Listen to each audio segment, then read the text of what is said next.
சிறகடிக்க ஆசை சீரியலில் இனி நடக்க போகுது அப்படின்னு தான் பார்க்க போகிறோம். மனோஜ் தினேஷ் சொன்னதை நம்பி ரொம்ப கோவமாக வீட்டுக்கு வராரு. வந்தோடனே ரோஹிணி சொல்லி பார்க்குறாங்க, வேண்டாம் மனோஜ் சும்மா இருங்க அப்படிங்கிறாங்க. இல்லை நான் கேட்க மாட்டேன் அப்படின்னு சொல்லிட்டு வீட்டில் போய், ஏம்மா என்னம்மா செய்கிறீங்க அப்படிங்கிறாங்க. நடனத்துக்கு நான் ப்ராக்டிஸ் பண்ணிகிட்ருக்கேன் அப்படிங்கிறாங்க. என் தலையில் ஒருத்தன் ஆடிட்டு இருக்கான், நீங்கள் என்ன நடனத்துக்கு ப்ராக்டிஸ் பண்ணிகிட்டு இருக்கீங்களா? ஆமாம் அப்படிங்கிறாங்க. ஏம்மா எனக்கு மொட்டை கடுதாசி போட்டது எல்லாமே முத்து தான், அது ஆதாரப்பூர்வமாக தெரிஞ்சுட்டு ஒரு ஆள் கூட என்கிட்ட சொல்லிட்டான் அப்படிங்கிறாங்க. என்னடா சொல்கிற? ஏய் மீனா வாடி அப்படின்ட்டு விஜயா கூப்பிட்றாங்க. டேய் முத்து வெளில வாடா அப்படின்னு சொல்லி கத்துறாங்க. உடனே என் வீட்டுக்காரர் இல்லை எது கத்திட்டு இருக்கீங்க அப்படின்னு சொல்லிட்டு மீனா கேட்குறாங்க. உன் புருஷன் தான் எனக்கு மொட்டை கடுதாசி போட்டு என்ன நெருக்கடி பண்ணியிருக்கான், என்னை அசிங்கப்படுத்துன்னு நினச்சிருக்கேன், என்னை பயங்காட்டன்னு நினச்சிருக்கான் அப்படிங்கிறாங்க. இந்த மாதிரி புத்திலாம் அவர் கிடையாது, அவர் நேர்மை வழியில் தான் இருப்பார். யாருனாலும் நேரில் தான் இது பண்ணுவாரை தவிர்த்து இப்படி இப்போ புறம்பா யாருக்கும் பின்கூடி வேலை பார்க்குற வேலைலாம் அவர்கிட்ட கிடையாது உங்களை மாதிரி அப்படிங்கிறாங்க. என்னடி ஓவராக வாய் பேசிகிட்டு இருக்க அப்படி இப்படின்னுட்டு இருக்காங்க. பெத்த தாயை யாராவது இப்படி பண்ணுவாங்களாடி அப்படிங்கிறாங்க. அத்தை நீங்களுமா நம்புறீங்க அப்படிங்கிறாங்க. நம்புறேன்டி, நீனும் அவனும் இந்த வீட்டில் இருக்கக்கூடாது அப்படி இப்படிங்கிறாங்க. உடனே அண்ணாமலை சொல்கிறாங்க, யார் செஞ்சா என்ன செஞ்சா ஏது செஞ்சாலும் ஒன்றுமே புரியலை, அப்படி இருக்கும்போது விட்டு வெளில போனால் என்ன கதை அப்படிங்கிறாங்க. அதான் நீங்கள் பேசுகிறதும் உங்கள் பையன் பேசுகிறதும் தலையும் புரியல வாழும் புரியலை அப்படிங்கிறாங்க. தெளிவாக சொல்லணுமா? தெளிவாக சொல்கிறேன் அப்படின்னு சொல்லிட்டு நடந்ததெல்லாம் சொல்கிறாரு. இந்த மாதிரி 2 வாட்டி மொட்டை கடுதாசி போட்டு தான் வந்தான் இவன் நீ பயங்காட்டி என் தொழிலில் சரிக்கணும்னு நினச்சி பார்க்குறான் அப்படிங்கிறாங்க. ரவி சிரிக்கிறாரு. சிரிச்சுட்டு அவன் ஏன்டா அப்படி செய்ய போகிறான் அப்படிங்களா, அவனுக்கு தெரியாது, இவங்க என் தொழிலை கெடுக்கணுங்க தான் அப்படி பண்ணிகிட்ருக்காங்க, நீ சொல்லு அப்படிங்கிறாங்க.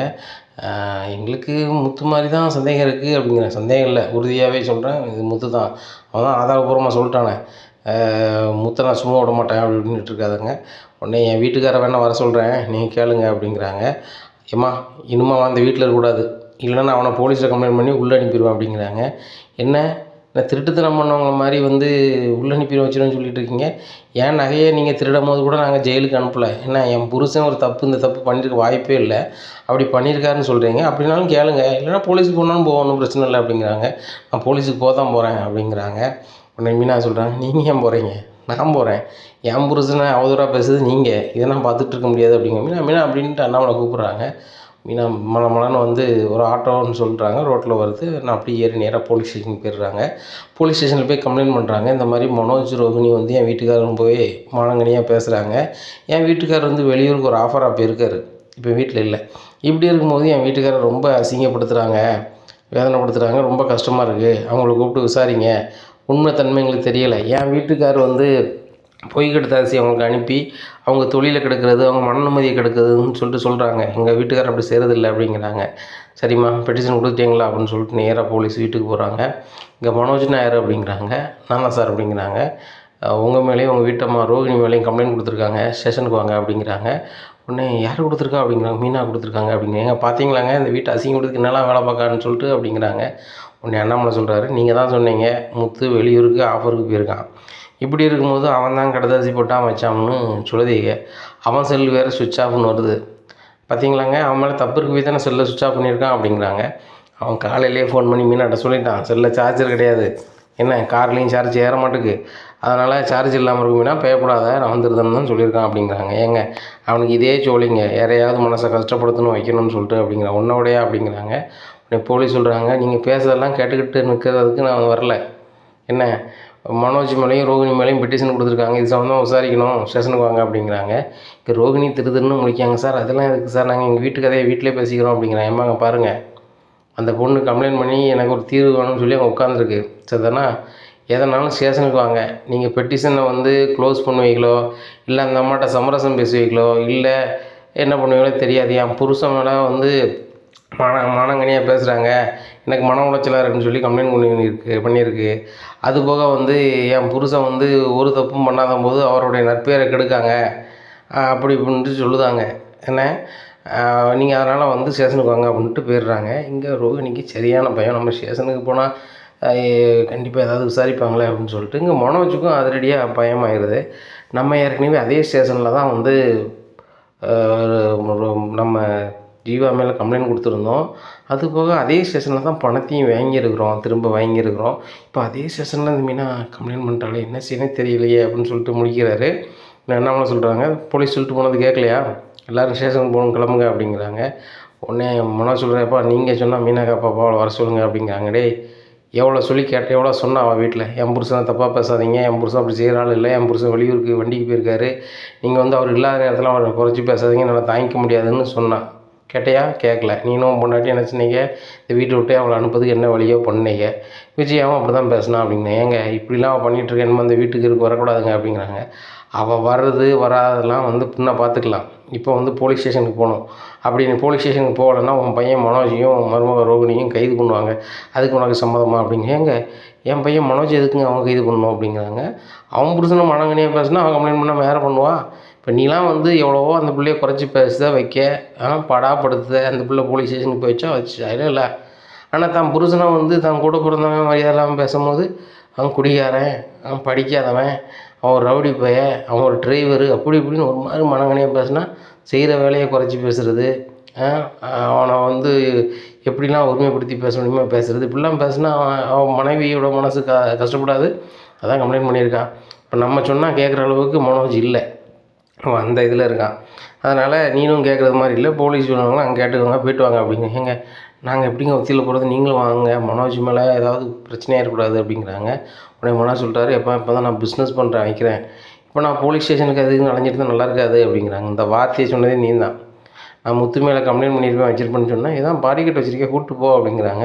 இல்லைப்பா ஸ்டேஷனுக்கு கூப்பிட்டு போனால் சரியாக இருக்குமா அப்படிங்கிறாங்க. உடனே பாடிக்கட்டு சொல்கிறார், சார் ஸ்டேஷனுக்கு அதுக்கெலாம் நான் ஆள் கிடையாது சார், ஏன்னா கடைக்கு வேலைக்கு கூப்பிட்டீங்க, இப்போ வீட்டில் வந்து உங்கள் வீட்டு பஞ்சாயத்துக்கு இது கூப்பிட்டுருக்கீங்க, ஸ்டேஷனுக்கு வர முடியாது, எனக்கு பேமெண்ட்டை கொடுங்க நான் கிளம்புறேன் அப்படிங்கிறாங்க. ஏய் என்னையா அப்படி, என் பேமெண்ட்டை கொடுங்க, இந்த மாதிரி சம்பளத்தை கொடுங்க நான் கிளம்புறேன் அப்படிங்கிறாங்க. உனக்கு ஒரு மாதம் வேலை பார்த்தா தானே சம்பளம் தர முடியும் அப்படிங்கிறாங்க. சார் இங்கே பாருங்கள், கடையில் உங்கள் பக்கத்தில் நிற்கன்னு சொன்னீங்க, நின்றேன், கடைக்கு வெளியே நின்றேன், சரி அதோட நம்ம அக்ரிமெண்ட் முடிஞ்சிட்டு, இப்போ என்னன்னா கோயிலுக்கு கூட்டி போனீங்க, இப்போ வீட்டில் பஞ்சாயத்து, அப்புறம் போலீஸ் ஸ்டேஷனில் பஞ்சாயத்து, இப்படி பஞ்சாயத்து பண்ணிட்டு இருக்கிறதுக்கான ஆள் கிடையாது, ஒழுங்காக துட்டுதாங்க அப்படிங்கிறாங்க. தர முடியாது அப்படிங்க. தர முடியாதா? தர முடியலன்னு என்ன செய்வேன் தெரியுமில்ல அப்படிங்கிறாங்க. என்ன செய்வேன் அப்படிங்கிறாங்க.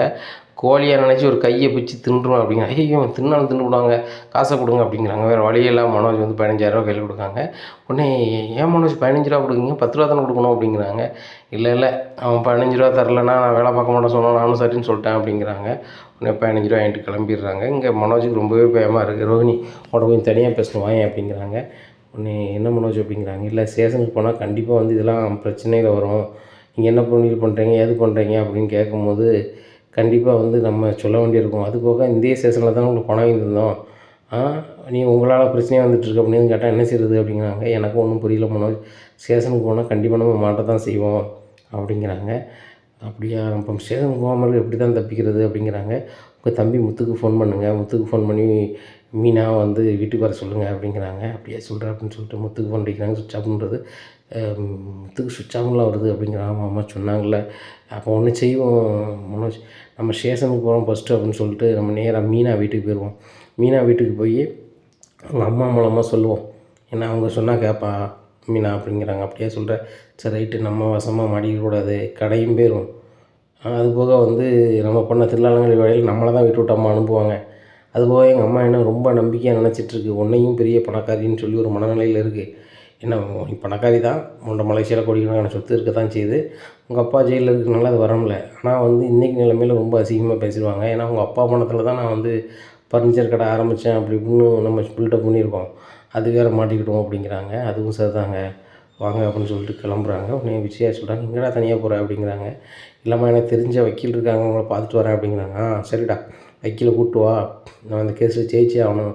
ஒன்றும் தெரியாத பூக்காரியாக போலீஸ் ஸ்டேஷனுக்கு போகிறா, நீ எவ்வளோ ஒரு இப்போ டிகிரி படிச்சிருக்க, ஒரு பிஸ்னஸ் பண்ணுற, அவங்களுக்கே எவ்வளோ தும்பு இருந்தால் நம்மளுக்கு எவ்வளோ தும்பு இருக்கும், நீ வக்கீலை கூப்பிட்டு வாடா பார்த்துக்கலாம்டா, பாயிண்ட் அவர் தான் பிடிச்சி பேசுவார் அப்படிங்கிறாங்க. சரிம்மா நான் கிளம்புறேன் அப்படின்னு சொல்லிட்டு நேராக கிளம்புறாங்க. நேராக மீனா வீட்டுக்கு போகிறாங்க. மீனா வீட்டு பூட்டி கிடக்கு. அவங்க பக்கத்தில் கேட்குறாங்க, எங்கள் வீட்டில் ஆள் இல்லையா அப்படின்னு சொல்லிட்டு. அவங்க வந்து பூக்கடைக்கு போயிருப்பாங்க அப்படிங்கிறாங்க. பூக்கடை எங்கே இருக்குது அப்படிங்கிறாங்க. மனோஜ் எனக்கு தெரியும், அவங்க கோயில் முன்னாடி தான் வச்சுருக்காங்க அப்படிங்கிறாங்க. சரி வா அப்படின்னு சொல்லிட்டு போகிறாங்க. போனோன்னே அம்மா வணக்கம் அப்படின்னு சொல்லி மனோஜ் கும்பிட்றாரு மீனா அம்மா. உடனே மீனா அம்மா முழிக்கிறாங்க, வாங்க பெரிய மருமகனை வாங்க அப்படிங்கிறாங்க. ரோஹிணி வாங்க அப்படிங்கிற, என்ன விஷயமா வந்திருக்கீங்க அப்படிங்கிறாங்க. உங்களால் ஒரு உதவி ஆகணும் அப்படிங்கிறாங்க. என்ன அப்படிங்கிறாங்க. கொஞ்சம் தனியாக வாங்களேன், பக்கத்தில் ஆட்கள் இருக்காங்க அப்படிங்கிறாங்க. சொல்லுங்கள் எனக்கே பயமாக இருக்குது, என்ன சொல்லுங்கள் அப்படிங்கிறாங்க. ஒன்றுமில்ல, 2 மொட்டை கடுதாசி வந்துச்சு, அது முத்து தான் எழுதி அனுப்புனாருன்னு சொல்லிட்டு ஒரு ஆள் சொன்னார். அதனால் வீட்டில் வந்து முத்தை சத்தம் போடுறதுக்கு வீட்டில் போனேன், முத்து இல்லை. மீனா வந்து என் வீட்டுக்காரர் எப்படி சத்தம் போடலாம்னு சொல்லிட்டு போலீஸில் போய் கம்ப்ளைண்ட் பண்ணியிருக்கா அப்படிங்கிறாங்க. யார் நம்ம மீனாவா? அப்படி பண்ண மாட்டாளே அப்படிங்கிறாங்க. பண்ணியிருக்காங்க, நீங்கள் ஸ்டேஷன்லேருந்து வெளியே வர சொல்லுங்கள் அப்படிங்கிறாங்க. உடனே சரிங்க நான் பேசுகிறேன் அப்படின்னு சொல்லிட்டு மீனாவுக்கு ஃபோன் அடிக்கிறாங்க. சொல்லுமா அப்படிங்கிறாங்க. எங்கடி இருக்க அப்படிங்கிறாங்க. அம்மா வீட்டில் இருக்கேன் அப்படிங்கிறாங்க மீனா. இல்லை நீ வீட்டில் இல்லை போலீஸ் ஸ்டேஷனில் இருக்கேன்னு எனக்கு தெரியும் அப்படிங்கிறாங்க. என்னம்மா நீ போகும்போது பார்த்தியா அப்படிங்கிறாங்க. ஆமாம்மா நான் போலீஸ் ஸ்டேஷன் வாசலில் தான் உட்காந்துருக்கேன், எனக்கு ஒரு நீதி கிடைக்குன்னு வந்திருக்கேன் அப்படிங்கிறாங்க. என்னடி பிரச்சனை அப்படிங்கிறாங்க. ஒன்றுமே பிரச்சனை இல்லை அப்படிங்க. உனக்கு மாப்பிள்ளைக்கு உனக்கு எதுவும் பிரச்சனையா அப்படிங்க.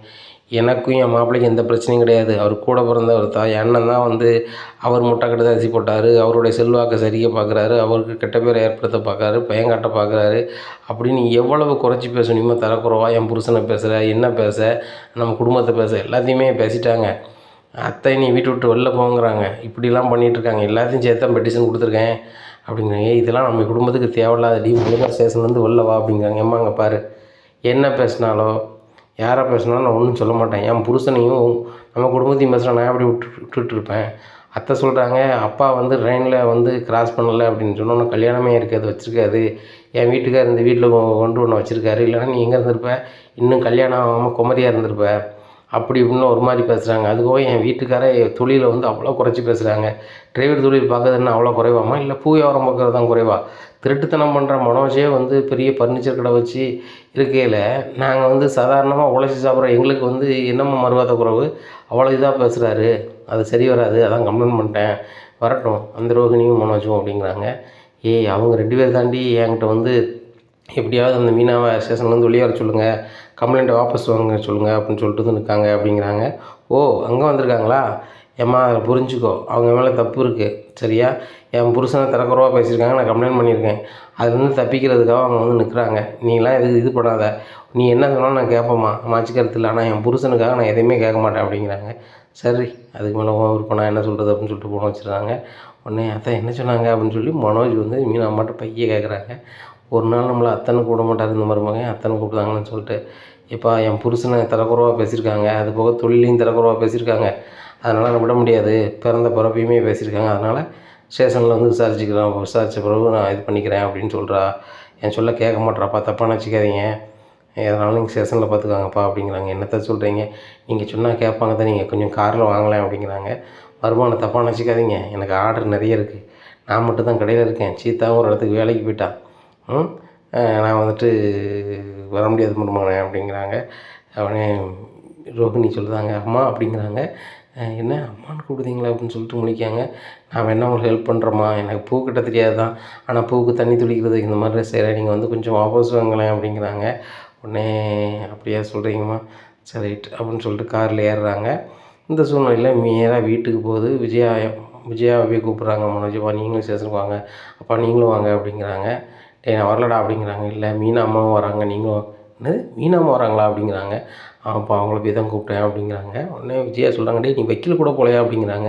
ஏம்மா வக்கீல் சொன்னால் மீனா கேட்க மாட்டாங்க, அதனால தான் என் அம்மாவே கூப்பிட்டு வந்தேன், அவங்க அம்மா சொன்னால் கேட்டுக்கிட்டுங்களா அப்படிங்கிறாங்க. டேய் அவள் கிட்ட கேட்கணும், அவள் கம்ப்ளைண்ட் கொடுத்தாப்புல என்ன இருப்போது, நம்ம வீட்டில் தான் அவள் இருக்கா, அவள் வீட்டில் நம்ம இல்லை அப்படி இப்படின்னு இருக்காங்க. ஏம்மா இப்படிலாம் வந்து உங்கள் அம்மா முன்னாடி பேசிகிட்டு இருக்காதுங்க, அப்படி பேசினா அந்த பிள்ளை கம்ப்ளைண்ட் வாபஸ் வாங்காது, கம்ப்ளைண்ட் வாபஸ் வாங்கினா நான் ஸ்டேஷனுக்கு இறங்கிட்டு கிடக்கணுமா, ஒரு வேளை இன்ஸ்பெக்டர் வந்து லீவு நாளைக்கு வாங்க நாளான்னைக்கு வாங்கினான்னு தினம் அலைஞ்சிட்டு இருக்கணுமாம்மா, அதுக்கு தான் கூப்பிட்டேன் அப்படிங்கிறாங்க. இப்போ பார்த்தியாங்களாங்க இந்த வீட்டை அசிங்கப்படுத்துதுன்னே மீனா செயல்படுதா அப்படிங்கிறாங்க. அசிங்கப்படுத்துனது உன் பையன் மனோஜ் சரியா, இதை பேசிகிட்டு இருக்காதா அப்படிங்கிறாங்க. எப்போ ஏம்மா தயவுசெய்து விடுமா, எப்போ வாங்க அப்படின்னு சொல்லிட்டு காரில் எல்லாருமே ஸ்டேஷனுக்கு கூப்பிட்டு போகிறாங்க. அங்கே அண்ணாமலை விஜயா சந்திரா வரதை பார்த்தோன்னே மீனா விட மாதிரி இருக்காங்க. இன்னும்மா நீங்கள் இருக்கீங்க அத்தனை நீ பேசாத, எதனாலும் போலீஸ் ஸ்டேஷனில் பேசிக்கலாம் அப்படிங்கிறாங்க. சரி பேசிக்கலாம் விடுங்க, ஏன் புருஷனை தப்பாக பேச சம்மதிக்க முடியாது அப்படிங்கிறாங்க. உடனே அண்ணாமலைகிட்ட சொல்லி மனோஜ் சொல்கிறாரு, எப்பா சொல்லுங்கப்பா அப்படிங்கிறாங்க. நான்லாம் ஒன்றும் சொல்ல மாட்டேன், ஸ்டேஷனில் எஸ்ஐ விசாரிச்சு போகிறாரு தான் வர சொல்லியிருக்காருல அப்படிங்கிறாங்க. இங்கே மீனா அம்மா சொல்கிறாங்க, ஏய் வேணாண்டி அப்படிங்கிறாங்க. ஏம்மா நீ வந்து உன்னை குறை பேசுனா நீ ஏற்றுப்ப, உன் புருஷனை குறை பேசுனா நீ ஏற்றுப்பியா அப்படிங்கிறாங்க. ஏற்றுக்க மாட்டேன் அப்படிங்கிறாங்க. அதே மாதிரி தான் என் புருஷனை யார் பேசினாலும் ஏற்றுக்க மாட்டேன், தாய் பேசட்டும் தாப்பம் பேசட்டும், எங்கள் அத்தை பேசினா மாமா பேசினா சரி அவங்க பிள்ளை அவங்க பேசிட்டு போகணும் விட்டுருவேன், இவங்கெல்லாம் பேசுறதுக்கு என்னம்மா இருக்குது, அதனால் நான் சம்மதிக்கவே மாட்டேன், என் புருஷனை யார் குறைச்சி பேசினாலும் சம்மதிக்க மாட்டேன் அப்படிங்கிறாங்க. அதுவும் சரிதாண்டி, நான் கிளம்புறேன்டி அப்படின்னு சொல்லிட்டு ஒரு ஆட்டோ வர சொல்லிட்டு கிளம்பி போயிடுறாங்க. இன்னும் மீனா அம்மா போயிட்டாங்க அப்படிங்கிறாங்க. இன்னும் மீனா அம்மா மனு ஸ்டேஷனுக்குள்ளே போயிடுறாங்க. பின்னாடி ரவி சுத்தியும் பைக்கில் வந்துடுறாங்க. வந்தோடனே போலீஸ் வந்து சொல்கிறாங்க, மீனா ஏற்பாட்டில் வந்துட்டாங்களா அப்படிங்கிறாங்க. வந்துட்டாங்க அப்படிங்கிறாங்க. மனோஜ், ரோகிணிக்கு வாங்க அப்படிங்கிறாங்க. ஸ்டேஷனில் நிற்கிறாங்க. என்ன மனோஜ் அப்படிங்கிறாங்க. அந்த அதிகாரியை பார்த்தோன்னே அப்படி ஒரு மாதிரி ஆயிடுறாரு மனோஜ். உடனே உங்கள் அப்பா அம்மா எங்க அப்படின்னு கேட்குறாங்க மனோஜ். அண்ணா இருக்காங்க அப்படின்னு. ஐயா வாங்க, உங்கள் பேர் என்ன பேர் அப்படிங்கிறாங்க. அண்ணாமலை அப்படிங்கிறாங்க. உங்கள் பேருமா? விஜயா அப்படிங்கிற. இல்லை சேரில் உட்காருங்க உட்காருங்க அப்படிங்கிறாங்க. தம்பி என்ன பிரச்சனை உங்களுக்கு அப்படிங்கிறாங்க. ஒரு பிரச்சனை இல்லை சார் அப்படிங்க. ஒரு பிரச்சனை இல்லாமல் எதுக்கு ஸ்டேஷனுக்கு வந்திருக்கீங்க? ஏற்கனவே ஒரு பொண்ணு வந்து உங்களை பணத்தை ஏமாற்றிட்டு போயிட்டுன்னு சொல்லி இதே ஸ்டேஷனில் கம்ப்ளைண்ட் பண்ணியிருந்தீங்க, சரிதானா? அப்படிங்கும்போது அண்ணாமலை சொல்கிறாங்க, சார் கம்ப்ளைண்ட் பண்ணால் இன்றைக்கு வரைக்கும் அந்த பணத்தை வாங்கியும் முடியல, அந்த பொண்ணையும் உங்களால் ரெக்கவர் பண்ணி அந்த பணத்தை பெறதுக்கு எதுவும் முடியலையா சார் அப்படி இப்படின்னு கேட்குறாரு. முடியலையா? அந்த பொண்ணுகிட்ட இருந்தால் 27 லட்ச ரூபாய்க்கு பணத்தையும் 3 லட்ச ரூபா அதுக்கு ஈடாக வட்டி மாதிரி வாங்கின மாதிரி உங்கள் பையன் வாங்கிட்டார். 30 லட்ச ரூபா வாங்கியாச்சுல அப்படிங்கிறாங்க. உடனே என்ன சொல்கிறீங்க சார், அப்படி வாங்க வாய்ப்பு இல்லையா சார் அப்படிங்கிறாங்க. வாங்க வாய்ப்பு இல்லையா மனோஜ், உங்கள் ஒய்ஃபு நீங்கள் தானே வாங்கினீங்க அப்படிங்கிறாங்க. உடனே மனோஜுக்கு ஒரு பதிலும் சொல்ல முடியாமல் முழிக்காங்க. என்ன சார் பதில் சொல்லுங்கள், உங்கள் அப்பா பணம் தானே இது அப்படின்லாம் சொன்னீங்க அப்படிங்கிறாங்க. எங்கள் அப்பா பணம் தான் சார் அப்படிங்க. வாங்கினீங்களா வாங்கலையா அப்படிங்கிறாங்க. அது வந்து சார் அப்படி பண்ணிகிட்டு இருக்காங்க. ரைட்டாக இருக்குங்க வாங்க, இந்த பெட்டிஷன் மனோஜ் கொடுத்தாருல முன்னாடி ஒரு பெட்டிஷன், 27 லட்ச ரூபா ஒரு பொண்ணு, கனடாவுக்கு போன பொண்ணு, ஒரு பொண்ணு ஏதோ ஒரு பொண்ணு 2 இடத்துல ஒரு பேரை சொல்லுவாங்க, ஜீவா சார் அப்படிங்க. ஜீவாங்க அந்த பொண்ணு ஏமாற்றிட்டு போயிட்டாங்க, பணத்தை வாங்கிட்டாங்கன்னு கம்ப்ளைண்ட் கொடுத்துருந்தாங்க, நம்ம கூட விசாரித்து வாங்கி கொடுத்தோமே அப்படிங்கிறாங்க.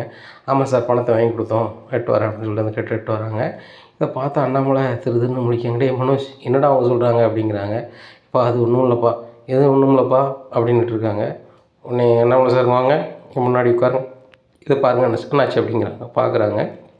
27 லட்ச ரூபாயை பெற்று கொடுங்க அப்படின்னு சொல்லி மனு கொடுத்ததும், நான் 27 லட்சம் ப்ளஸ் ஒரு 30 லட்சத்தை பெற்றுக்கொண்டேன் அதற்கீடாக அப்படின்னு சொல்லி வாங்கி அந்த பெட்டிஷனை க்ளோஸ் பண்ணதுக்கு பேப்பர் இருக்குது.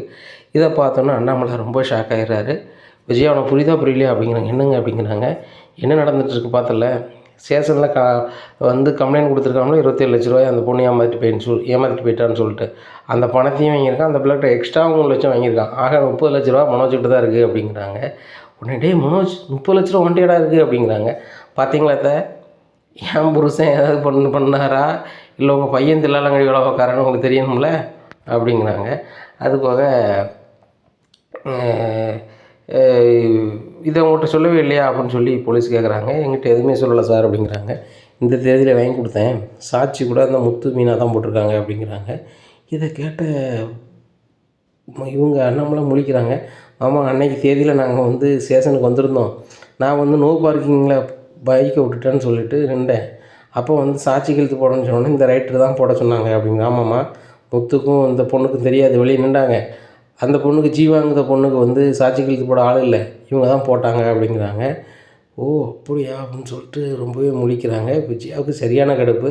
என் புருஷன் பணத்தை கையில் வச்சுக்கிட்டு இவன் ஏமாற்றி அடைஞ்சிருக்கான், ஆனால் இப்போ நம்ம விட்டு கொடுத்தோம்னா சரியாக வராது அப்படின்னு சொல்லி முடிச்சிட்ருக்காங்க. உடனே சரிம்மா, நீங்களாம் சொல்லக்கூடாதா அவங்க மாமியார் மாமனார்ட்ட அப்படிங்கிறாங்க. சார் அவன் வந்து மலேசியாவில் உள்ள பொண்ணு சார், அது பெரிய கோடிக்கணக்கான பணத்தை பார்த்தவ, 27 லட்சம் 30 லட்சம்லாம் அவளுக்கு ஒரு சாதாரண கொசு சார் அப்படிங்கிறாங்க. என்னது மலேசியாவா அப்படிங்கிறாங்க. இம்மாங்க வாங்க மலேசியாவா அப்படிங்கிறாங்க. உடனே திரு முடிச்சுட்டு இருக்காங்க. என்னம்மா நீங்கள் மலேசியாவா அப்படிங்கிறாங்க. சார் அப்படி இங்கே பாருமா, வெளிநாட்டில் உள்ளவங்க வெளி மாநிலத்தில் உள்ளவங்களாம் தகவலை சேகரிக்க சொல்லியிருக்காங்க, ஏன்னா அது சம்மந்தமான சர்க்குலர் வந்திருக்கு. அதனால் வந்து இப்போ உங்கள் தகவல் உங்களை பற்றிய தகவலை கொண்டு கொடுக்கணும். உங்கள் ஐடி கார்டு என்ன, நீங்கள் வந்து அங்கேருந்து வந்ததுக்குள்ளே பாஸ்போர்ட் விசாலாம் வச்சுருப்பீங்களா, அதை கொண்டு வாங்க அப்படிங்கிறாங்க. இதை கேட்ட ரோஹிணி திருதுன்னு முழிக்காங்க. சார் அதெல்லாம் வேண்டாம் சார்னு. வேண்டாம்மா, நான் டாக்குமெண்ட்டு கேட்கம்மா அப்படிங்கிறாங்க. இதை கேட்ட விஜயாட்ட, அத்தை நீங்கள் சொல்லுங்கள் அத்தை அப்படிங்கிறாங்க. இங்கே பாரு ரோஹிணி, அதிகாரிகள் கேட்காங்க, அதை கொண்டு கொடு அப்படிங்கிறாங்க. உடனே மன சொல்கிறாங்க, சார் டாக்குமெண்ட் கொடுத்துருவோம், நாங்கள் கிளம்புறோம் அப்படிங்கிறாங்க. அண்ணாச்சி, உங்கள் பையன் வந்து உங்களை ஏமாற்ற மாதிரி எனக்கு தெரியுது, உங்களை ஏமாற்றிட்டாரு, உங்கள் பணத்தை வாங்கிட்டு அப்படின்னு சொல்லிட்டு நீங்கள் ஒரு பெட்டிஷன் கொடுங்க, உங்கள் பையன் நான் விசாரித்து அந்த பணத்தை வாங்கி தந்துடுறேன் அப்படிங்கிறாங்க. உடனே மனம் சொல்கிறார், அந்த பணம் எங்கே சார் என்கிட்ட இருக்குது, அதை வச்சு தான் சார் நான் ஃபர்னிச்சர் கடை ஆரம்பித்து அதை ரன் பண்ணி செலவு பண்ணிட்டேன் சார் அப்படிங்கிறாங்க. என்னது ஃபர்னிச்சர் கடை வச்சிங்களா அப்படிங்கிறாங்க. டேய் மனோஜ், உங்கள் மாமனார் அனுப்பின பணத்தில் தான் நடா நீ கடை வச்ச அப்படிங்கிறாங்க. அதெல்லாம் இல்லைம்மா, அப்பா பணத்தை தான் கடை வச்சேன், என் அப்பா அனுப்பலை அப்படிங்கிறாங்க. ரோகிணி அவங்க என்ன சொல்கிறாங்க அப்படிங்கிறாங்க. உடனே ஆமாங்க ஆண்டி, தப்பாக நினச்சிக்காதீங்க, எங்கள் அப்பா மலேசியா ஜெயிலில் இருக்கார், அது போக வந்து அவரை அப்படி ஒரு சூழ்நிலையில் அனுப்ப முடியாதா ஆண்டி, அதனால தான் இப்படி சொல்லி சமாளித்தேன் அப்படிங்கிறாங்க. நல்லா சமாளித்த அப்படிங்கிறாங்க. உடனே போலீஸ் சொல்கிறாங்க, அம்மாங்க பாருங்கள் ரோகிணிம்மா, உங்கள் கதைகள் இருக்கட்டும், இப்போ மீனா உங்கள் பெட்டிஷன் சம்மந்தமாக என்ன சொல்கிறீங்க அப்படிங்கிறாங்க. சார் என் புருஷனை தப்பாக பேசுகிறாங்கன்னு சொல்லி தான் பெட்டிஷன் கொடுக்க வந்தேன். இங்கேயே எங்கள் வீட்டை ஏமாற்றி இந்த ரோகிணியும் இந்த மனோஜும் என்னெல்லாம் பண்ணியிருக்காங்க அப்படின்னு உங்கள் மூலமாக தெரிஞ்சுக்கிட்டோம். அதனால் என் பெட்டிஷன் சம்மந்தமாக ஒரு தகவல் வேண்டாம் சார், நான் பெட்டிஷன் வாபஸ் வாங்கிக்கிறேன். இப்போ ரோகிணி வந்து ஃபாரின்லேருந்து வந்திருக்காங்க வச்சுருக்காங்க, அவங்க டாக்குமெண்ட் வாங்கி நீங்கள் அதை க்ளோஸ் பண்ணிடுங்க சார் அப்படிங்கிறாங்க. சரி ரைட்டு, ஒரு கதை முடிஞ்சுதா அப்படின்னு சொல்லிட்டு ரைட்டா இந்த ரோகிணி பாப்பா கூட வீட்டுக்கு போய் அவங்க டாக்குமெண்ட்லாம் வாங்கிட்டு வாங்க அப்படிங்கிறாங்க. சரி சார் அப்படிங்கிறாங்க. நேராக அங்கேருந்து ரோகிணியை கூப்பிட்டு போகிறாங்க. அங்கே போகிறாங்க, டாக்குமெண்ட் எடுத்து வாங்க அப்படிங்கிறாங்க. டாக்குமெண்ட்டே எடுக்க முடியாமல் திருதுன்னு முழிச்சிட்ருக்காங்க. இப்போ வெளில வராங்க. சார் உங்களுக்கு நான் பைசா வேணால் தந்துடுறேன், என்னை காப்பாற்றி விடுங்க சார் அப்படிங்கம்மா. அங்கே பாருங்கள் நான் ரொம்ப நேர்மையான ஆள், அதிகாரி ரொம்ப நேர்மையான ஆளுமா, சரி வராது, உங்களை டாக்குமெண்ட் எடுத்துவாங்க அப்படிங்கிறாங்க. இல்லை சார் என்னை மன்னிச்சுக்கோங்க, எனக்கு வந்து ஃபாரின் கிடையாது, இந்தியா தான். அதுபோக எனக்கு குமரிபாளையம் தான் ஊர். எங்கள் அத்தையும் என் வீட்டுக்காரர் ரொம்ப ஆசை பிடிச்சவங்க, ஒரு பணக்கார பிள்ளையே கட்டணும் அப்படி இப்படின்னு இருந்தாங்க. நான் பெரிய பணக்காரி, நான் ஃபாரின்லேருந்து வந்திருக்கேன் அப்படி இப்படின்னு சீனை போட்டு கல்யாணம் முடிச்சிட்டேன். மற்றபடி எனக்கு ஃபாரின் கிடையாது, பாருங்கள் என்னோடய ஐடி கார்டை பாருங்கள் அப்படிங்கிறாங்க. ஓ ஏமாற்ற நினச்சிருக்கியா அப்படிங்கிறாங்க. ஐடி கார்டை பார்க்குறாங்க, கல்யாணின்னு இருக்குது. என்னம்மா இதில் கல்யாணின்னு இருக்கும், நீ ரோகிணிங்கிறாங்க அப்படிங்கிறாங்க. ஆமாம் சார், என்னோடய பேர் உண்மையான பேர் வந்து கல்யாணி தான், ஆனால் ரோகிணியை என் ஃப்ரெண்ட்ஸு கூப்பிடுவாங்க, அதை வச்சு நான் மெயின்டைன் பண்ணி கொண்டு போயிட்டுருக்கேன் அப்படிங்கிறாங்க. சூப்பர்மா, ஸ்டேஷன் கிளம்புங்க வாங்க அப்படிங்கிறாங்க. இல்லை சார் நீங்கள் இன்ஸ்பெக்டர் சொல்லி எப்படியா செட் பண்ணுங்கள் அப்படிங்கிறேன். ஆமாங்க இதுக்கு நான் ஆள் கிடையாது, உங்களை ஸ்டேஷனுக்கு வாங்க அப்படிங்கிறாங்க. வந்தோன்னா சார் இந்த பொண்ணு பக்கா ஃப்ராடு சார், இந்த பொண்ணுக்கு ஃபாரினோ ஏதோ கிடையாது, இந்த பொண்ணு குமரிபாளையத்தில் உள்ள பொண்ணு, ஏன்னா இந்த பொண்ணு பேர் வந்து கல்யாணி, ரோகிணி சொல்லி ஏமாற்றிட்டுருக்கு சார், இந்த பொண்ணுக்கு வந்து ஊர் குமரிபாளையம் தானே, பிடிங்க சார்னு ஐடி கார்டை கொடுக்குறாங்க. இதை பார்த்த போலீஸ் ரொம்ப ஷாக் ஆகிறாங்க. இங்கே அண்ணாமலை குடும்பத்தில் அண்ணாமலை, விஜயா எல்லாருமே ஷாக் ஆகின்னுக்குறாங்க. ஓ இவ்வளோ ஃப்ராடுத்தனம் பண்ணிட்டு தான் என் வீட்டுக்கார குறை சொல்லிட்டு அழைதீங்களா அப்படின்னு சொல்லிட்டு மீனா கேட்குறாங்க. ரோகிணியால் ஒரு பதிலும் சொல்ல முடியல. என்னை மன்னிச்சிருங்க மீனா, தயவுசெய்து என்னை மன்னிச்சிருங்க அப்படிங்கிறாங்க. உங்களை மன்னிக்கிறதுல நான் இல்லை, எங்களை தான் எதுக்கு எடுத்தாலும் அத்தை வீட்டு விட்டு போயிருங்கம்பாங்க. இப்போ அத்தை என்ன முடிவு எடுக்காங்களோ இதுக்கு ஏற்ற இருந்துக்குவாங்க. அத்தை ஃப்ராடுத்தனம் பண்ணுறவங்க, ஏமாத்துறவங்க எல்லாமே உங்கள் வீட்டில் இருக்கலாம் என்னத்தை, ஆனால் நல்லவங்க வந்து உங்கள் வீட்டில் இருக்க முடியாது என்னத்தை அப்படிங்கிறாங்க. இதை கேட்ட விஜயாவுக்கு ரொம்பவே கடுப்பாக இருக்காங்க ஸ்டேஷனில். இனி என்ன நடக்கும் இந்த விஜயா வீட்டில் அப்படிங்கிறத பொறுத்து வந்து பார்க்கலாம். நம்மளுடைய சேனலை நீங்கள் மறக்காமல் லைக் அண்ட் சப்ஸ்கிரைப் பண்ணுங்கள். நன்றி, வணக்கம்.